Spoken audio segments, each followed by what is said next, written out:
ఎక్కడి నుంచి వచ్చారన్న? ఇక్కడ మన చల్దిగానపల్లి విలేజ్ పక్కనేనా? పక్కనే. చెప్పండి మీకు తెలిసింది కదా కుప్పంలో ఎలా ఉంది? మా ఏమేం కుప్పం చేశారు? నియోజకవర్గమే ఆ! స్టార్టింగే మా ఊరు నియోజకవర్గం అంటే. ఓకే. ఇంతవరకు ఒక లెక్క ఉండేది. ఆ! జగన్మోహన్ రెడ్డి వచ్చిన తర్వాత చాలా మార్పు వచ్చింది. కుప్పం అంటే ఆ! అది కుప్పం ఇప్పుడు. ఇదివరకు ఒక లెక్క ఇప్పటి నుంచి ఒక లెక్క. ఆ! చంద్రబాబు నాయుడు 35 ఏళ్ళు ఉన్నాడు అంటాడు గాని ఏం చేసినాడు? ఊరికి ఒక 5 ఇండ్లు బాగుపడినాయి. ఆ! వాళ్ళ నాయకులు. ఊరికి. ఒక ఊరికి ఒక 5 ఇండ్లోళ్ళు. ఆ! వాళ్ళు వచ్చే పథకాలు వాళ్ళు తిన్నారు గాని వేరే ప్రజలకి ఏది లేదు. జగన్మోహన్ రెడ్డి వచ్చినారు ఇంటింటికి. అది టీడీపీ అయిపోయి, జనసేన అయిపోయి, బీజేపీ అయిపోయింది. పార్టీకి సంబంధం లేకుండా అన్ని పథకాలు వేస్తున్నాడు. అన్ని రకాలు వేస్తున్నాడు. చేస్తుంటే మరి సైకో రౌడీ అని చెప్పేసి అది పిచ్చిన కొడుకన్నా వాడు పవన్ కళ్యాణ్. వాడే గెలవడు. వార్డు నెంబర్ కూడా గెలవడు. వాడి గురించి ఎందుకు మాట్లాడేది? 25 సీట్లు ఇస్తున్నారా? వాడు 24లో 4 సీట్లు కూడా వాడు గెలవడు. అది కన్ఫర్మ్. 4 కూడా రాడు. 24లో కూడా 4 కన్ఫర్మ్ అయింది. ఆ. అది కూడా కన్ఫర్మ్ కాలేదు. భరత్ గారు మెజార్టీలో గెలుస్తాడు. ఓకే. కాదండి ఇప్పుడు మరి పొత్తులు పెట్టుకుంటే కనీసం బలం అయితే పెరుగుతుంది కదా అన్ని పార్టీలు కలవడం వల్ల. సార్ ఒకటేమరంటే సింహం ఎప్పుడు సింగల్ గానే వస్తుంది, పొందలు ఎప్పుడు గుంపులుగానే వస్తుంది. వాళ్ళు 100 మంది కాదు కదా, 100 పార్టీలతో కలిసి వచ్చిన జగన్మోహన్ రెడ్డి గారిని ఏమీ చేయలేరు ఈ ఆంధ్రప్రదేశ్ లో. ఇప్పుడు 2024లో కుప్పంలో కూడా చంద్రబాబు నాయుడిని బట్టాబుర్రు సర్ది ఆంధ్రాలో కూడా పెట్టం. ఆయన్ని తెరిమేస్తాం బయట. ఆంధ్రాలోనూ ఉండడు, కుప్పంలోనూ గెలవడు. అది మటుకు 100% వాస్తవము. ఇక్కడ ఏమంటే మాకు గడప గడపకి ఇక్కడే ఫ్యామిలీ ఉండి, మా భరత్ అన్న గారు ఫ్యామిలీ ఇక్కడే ఉండి, ఫ్యామిలీ అందరూ ప్రతి గడప గడపకు తిరిగి వాళ్ళ యోగక్షేమాలు తెలుసుకుంటూ ఉన్న నాయకుడు మా భరత్ అన్న. చంద్రబాబు నాయుడు హైదరాబాద్ లో పోయి కూర్చొని అమావాస్యానికో, పౌర్ణానికో, 6 నెలలకో, 3 నెలలకో ఒకసారి వచ్చి సుట్టం సూపుగా వచ్చిపోయేవాడు. ఇక్కడ ఎమ్మెల్యేగా ఉండే కూడా అర్హత లేదనమాట. మా భరత్ అన్న ఏమంటే ప్రతి ఒక్క మండలం, ప్రతి ఒక్క గడపకి కుప్పం నియోజకవర్గంలో తిరిగి ఎవరెవరు యోగక్షేమాలు తెలుసుకొని పథకాలు వస్తున్నాయా లేదా, మీకు ఏమైనా సౌకర్యం కావాలన్నా, లేదు మీకు ఏదో పథకాలు రాలేదా అని దగ్గరుండి చెప్పిస్తా ఉన్నాడు. కానీ ఈసారి కుప్పంలో ఖచ్చితంగా 20,000 ఓట్ల మెజార్టీతో భరత్ అన్న 100% కుప్పంలో జెండా ఎగరేస్తాం వైఎస్ఆర్ చెప్పేవి. పెద్దిరెడ్డి వర్సెస్ చంద్రబాబు గారు అనే విధంగా అనిపిస్తుంది కదా అన్న. అంటే ఒకటి ఏమంటే చంద్రబాబు నాయుడు అబద్ధాల పుట్టాయన. ఆయన జీవితమే, ఆయన పుట్టిందే అబద్ధాల పుట్టకతో పుట్టినాడు. ఇప్పటి వరకు కూడా వాళ్ళ నాన్న పేరు ఖర్జూర్ నాయుడు, మా నాయన ఖర్జూర్ నాయుడు, మా అమ్మ అమ్మన్నమ్మ అనే పేరు ఇప్పటి వరకు ఎక్కడా చెప్పుకోలేదు. అంత దౌర్భాగ్య స్థితిలో ఉన్నాడు ఆయన. ఆయన పెద్దరెడ్డి గురించి విమర్శించేది కానీ, జగన్మోహన్ రెడ్డి గారి గురించి విమర్శించేది కానీ, లేదా ఇక్కడ భరత్ అన్న గారి గురించి విమర్శించేది కానీ చేస్తా ఉన్నారంటే ఆయన అట్లా దుర్మార్గుడు, ఆయన అట్లా పచ్చి అబద్ధాల కోరు ఈ ప్రపంచంలో ఎవరూ లేరు. ఆయన అరిచేతిలో అభివృద్ధి చూపించాడు.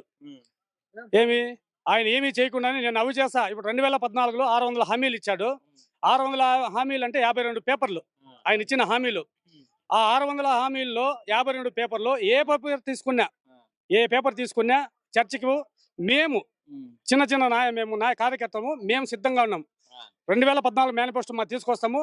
నీ 2014లో నువ్వు ఇచ్చిన మేనిఫెస్టో తీసుకునిరా. ఏ ఒక పథకం చేసినావు, ఏమి ఇక్కడ అభివృద్ధి చేసినావు, నువ్వు మాటలు ఏం చెప్పావు, ఇంటికి ఒక ఉద్యోగం అన్నావు, ఎవరికి ఇచ్చే ఉద్యోగము, నీ కొడుకు ఇచ్చుకున్నావు. వాడికి ఇప్పటికే నేను ఎత్తి సగ్గా పని చేయదు, నోరు సగ్గా మాట్లాడు, మంగళ మడత పెడతాడు. వాడు ఎత్తుకున్నాడు, వాడు మీటింగ్ లో పెట్టుకుని కుర్చీ ఎత్తుకుని కామెడీ యాక్టర్ గా ఇట్లా అన్నాడు. గిర్జీలు అంతా పర్లే, మడత వేసినాం మేము ఆల్రెడీ. ఎప్పుడు 2019లో మడత వేసినాము, 24కి వచ్చింది.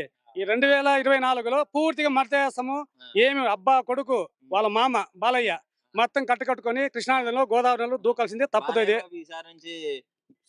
వాడు తొడలు కొడితే బస్సులు వచ్చిన తొడలు కొట్టిన సుమోలు వేసినట్టు జరగదు. తొడలు కొడితే ఓట్లు రావు.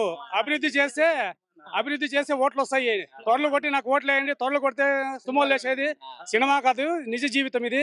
ఏదో రంగులు పూసుకొని కెమెరాల ముందు నటించేసి నేను ఆ హీరో, నేను ఈ హీరో అంటే, నువ్వు నిజాయితీ పరుడైతే నీ అబ్బకు వెన్నుపోటు పొడిచినోడు చంద్రబాబు నాయుడు. నువ్వు వాడిని సంఖ్యకు నాకుతున్నావు. అది చెప్పాలా ఫస్ట్. నీ అబ్బకు వెన్నుపోటు పొడిచినోడు చంద్రబాబు నాయుడు. దగ్గరలో నీకు గుణపం తీస్తాడు నీ అల్లుడు. హిందూపురంలో సీట్ కొని గ్యారంటీ లేదు, వాడు నీకు వెన్నుపోటేస్తాడు. నువ్వు అలాంటప్పుడు వాళ్ళ సంఖ్య నాకొని నువ్వు ఎందుకున్నావు? నీ అబ్బది కదా పార్టీ, నువ్వు రా ధైర్యంగా, నా అబ్బ పార్టీ రా, నాదిరా, నువ్వు పక్కన జరగరా అని చెప్పు. అంతేగాని వాడిని సంఖ్య నాకొని వానికి ఊడిగం చేసుకుని వాడిపోతే మాట్లాడుతా ఉంటే నువ్వు వానికి ఒత్తాసు పలుకొని వస్తాడు. నీది కూడా ఏమీ లేదు. బాలకృష్ణ కానీ, మంగళగిరిలో లోకేష్ కానీ, కుప్పంలో చంద్రబాబు కానీ 2024లో వాళ్ళ చాప్టర్ సమాధులే. వాళ్ళకైతే ఖచ్చితంగా రాదు. ఎందుకంటే పెద్దిరెడ్డి రామచంద్రారెడ్డి గారు మాకు చిత్తూరు జిల్లాకి పెద్ద దిక్కు. ఆయన అర్థమైనా, ఆయన గురించి విమర్శించే స్థాయి చంద్రబాబు నాయుడికి లేదు. ఎందుకంటే పెద్ద ఆయన గురించి విమర్శించాలంటే ఆయన ఇంకా ఒక 10 జనములు ఎత్తినా కూడా ఆయన వల్ల కాదు. ఆయన చేసే కల్లిబొల్లి మాటలంతా ప్రజలు నమ్మరు. ఈసారి కుప్పంలో మడత అయితే పెట్టేస్తాం, ఖచ్చితంగా మడత పెడతాము. భరతని ఖచ్చితంగా ఈసారి 20,000 ఓట్ల మెజార్టీతో గెలిపించుకుంటాం మేము. అది మటుకు గ్యారెంటీ. జై జగన్, జై జగన్, భరతని గారి నాయకత్వం, భరతని గారి నాయకత్వం, జై జగన్, జోహార్ వైఎస్ఆర్. ఇప్పుడు యూత్ అందరూ పవన్ కళ్యాణ్ గారి ఫ్యాన్స్. ఆ. ఈసారి కుప్పంలో చంద్రబాబు గారిదే జెండా, అవును. ఇంకా పార్టీ అయిపోయింది జగన్ గారిది అని విమర్శిస్తున్నారు opposition. దానికి మీరేం చెప్తారు? నేనేం చెప్తానంటే అన్న, జగన్ అన్న రండి సిద్ధం అంటా ఉన్నారు. ఆ, అర్థమైందా? ఇప్పుడు మా ఇంట్లో మంచి జరిగింది కాబట్టి నేను ఈ రోజు నా నా ఆఫీస్ నా వర్క్ కూడా లీవ్ పెట్టేసి నేను వచ్చిన. లీవ్ పెట్టేసి వచ్చేసి లీవ్ పెట్టేసి నేను వచ్చిన. వేరే ఎవరైనా వచ్చినారా? ఆ. ఎవరు రాలే. అంతే. ఎందుకు అంత ఎంత- అభిమానం ఎందుకు? మా ఇంట్లో మంచి జరిగిందన్న. ఉమ్, మా డాడీకి ఆరోగ్యశ్రీ వచ్చింది. మా డాడీ అన్ని, మేము ఎన్ని పథకాల్లో ఉందో మా అన్ని పథకాలు వచ్చింది. మా అక్క ఈశ్వర్ అక్క వాలంటరీ, ఆ, ఆ అక్క అన్ని ఏ పథకం వస్తానో మా ఈశ్వర్ అక్క వాలంటరీ అక్క అన్ని వచ్చి 5 గంటల కింద మా డాడీకి పింఛన్ ఇచ్చేసిపోతుంది. ఇంతకు ముందు ఉన్న ప్రభుత్వంలో ఏది ఇవ్వలేదు. ఆ. ఇప్పుడు అసలు పింఛను- వాలంటీర్లని తీసేయాలంటున్నాడు